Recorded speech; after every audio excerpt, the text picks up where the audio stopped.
The haunted mirror. As I settled into my new apartment, I couldn't shake the feeling of being watched. Moving to a new city for work had its challenges, but I never expected to feel this uneasy in my own home. The apartment was spacious, with large windows that let in plenty of natural light during the day. But as night fell, the shadows seemed to dance, casting eerie shapes across the walls. One item in particular caught my attention, a vintage mirror that hung in the hallway. It had an ornate frame, adorned with intricate carvings, but its glass was slightly tarnished, giving it a haunted aura. Despite its beauty, I couldn't shake the feeling that there was something off about it. One evening, as I passed by the mirror, I caught a glimpse of movement out of the corner of my eye. I froze, my heart pounding in my chest. I turned slowly, expecting to see nothing but my own reflection staring back at me. But instead, I saw a figure standing behind me in the mirror, a shadowy silhouette, its features obscured by darkness. I stumbled back in shock, my pulse racing as I tried to rationalize what I had just seen. Maybe it was a trick of the light, or perhaps my mind was playing tricks on me. But deep down, I knew there was something sinister lurking within that mirror. As the days passed, the feeling of being watched only intensified. Strange noises echoed through the apartment at night, whispers in the darkness, footsteps that seemed to come from empty rooms. I tried to ignore it, telling myself it was just my imagination running wild. But then things took a terrifying turn. One night, as I lay in bed, I heard a soft scratching sound coming from the hallway. I hesitated, my breath catching in my throat as I listened intently. The scratching grew louder, more frantic, until it sounded like claws scraping against the walls. With trembling hands, I reached for the lamp on my bedside table and flicked it on. The room was bathed in light, but the scratching continued, echoing through the apartment like a sinister symphony. And then, just as suddenly as it had started, the noise ceased, leaving behind an eerie silence. I knew I had to confront whatever was haunting me.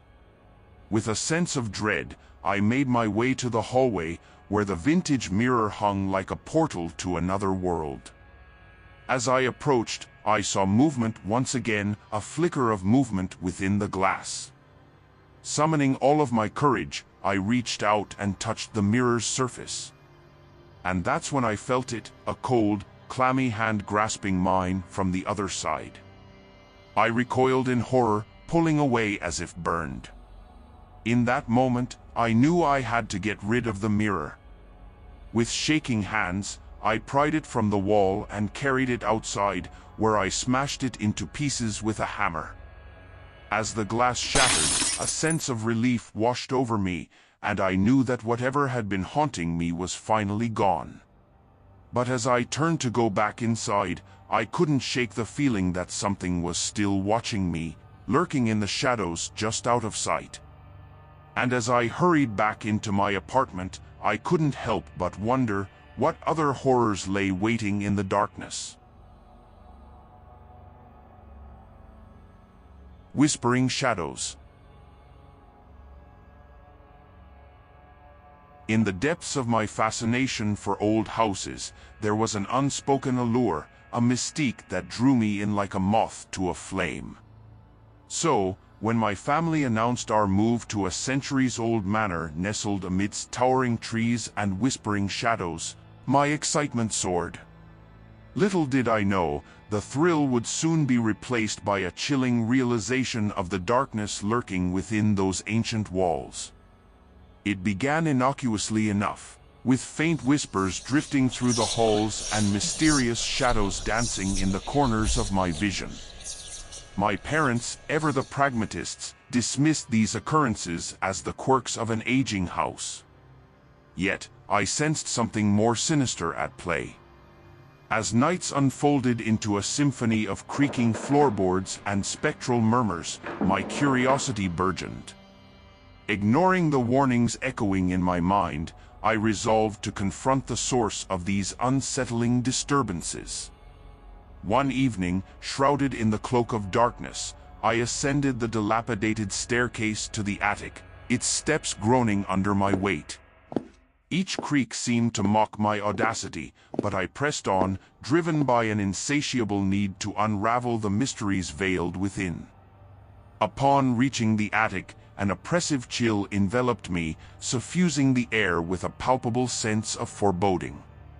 With trembling hands, I flicked on the feeble light switch, casting feeble illumination upon the desolate space. Dust-laden boxes loomed like silent sentinels, guarding secrets lost to time. But amidst the gloom, a spectral figure materialized before me, a girl, her ethereal form pulsating with an otherworldly glow. Her vacant gaze bore into my soul, her presence a haunting lament trapped within the confines of the attic. "Help me," she implored, her voice a spectral whisper that reverberated through the recesses of my mind. I recoiled in terror, the tendrils of fear tightening around my heart. Yet, compassion compelled me forward, inching closer to the spectral apparition. With trepidation, I extended a trembling hand, only to watch in horror as it passed through her incorporeal form. Before I could comprehend the gravity of my actions, the attic erupted into chaos. An onslaught of poltergeist fury unleashed upon the mortal realm. Objects hurtled through the air with reckless abandon, shattering the fragile semblance of normalcy. The girl's anguished cries mingled with the cacophony, a symphony of despair echoing through the confines of the attic. In a desperate bid for escape, I stumbled backward, the staircase a distant beacon of salvation. But fate had other plans, as an unseen force collided with my being, hurtling me into the abyss below. When consciousness reclaimed me, I found myself ensnared in the confines of my bed, drenched in a sheen of cold sweat. Was it all but a fevered dream? I dared not entertain the notion, for the truth lay in the shadows, lurking within the recesses of my fractured psyche. From that fateful night onwards, I dared not venture into the attic's cursed embrace, for fear of awakening dormant horrors. Yet, the girl's spectral presence lingered, a haunting reminder of the darkness that lurked within the heart of our ancestral home. And so, ensnared within the tendrils of the past, I bore witness to the whispers of the shadows, a silent testament to the price of curiosity unchecked. Midnight Chase, a tale of the unknown. I love taking late-night walks through the quiet streets of my town. The cool breeze and the soft glow of the moon always bring me peace.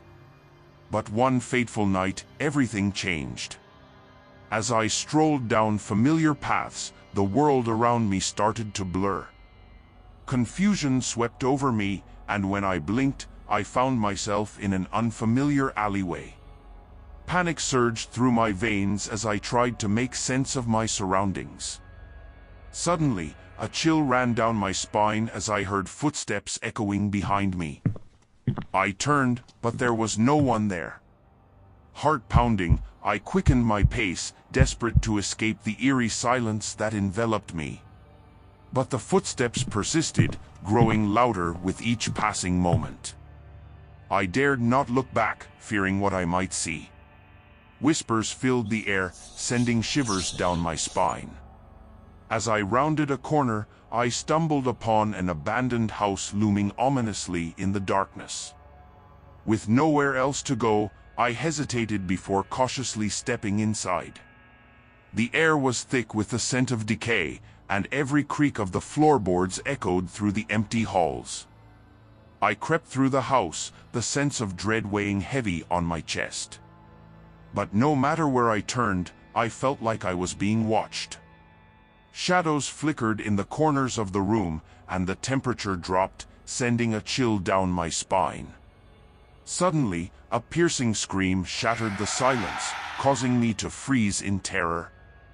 Without a second thought, I raced towards the exit, desperate to escape the nightmare that had become my reality. As I burst through the door, I found myself back on the familiar streets of my town. Gasping for breath, I glanced back at the abandoned house, wondering if it had all been a figment of my imagination. But deep down, I knew the truth. Something sinister lurked in the shadows, waiting to ensnare its next victim. And as I walked home, I couldn't shake the feeling that it was still out there, watching, waiting.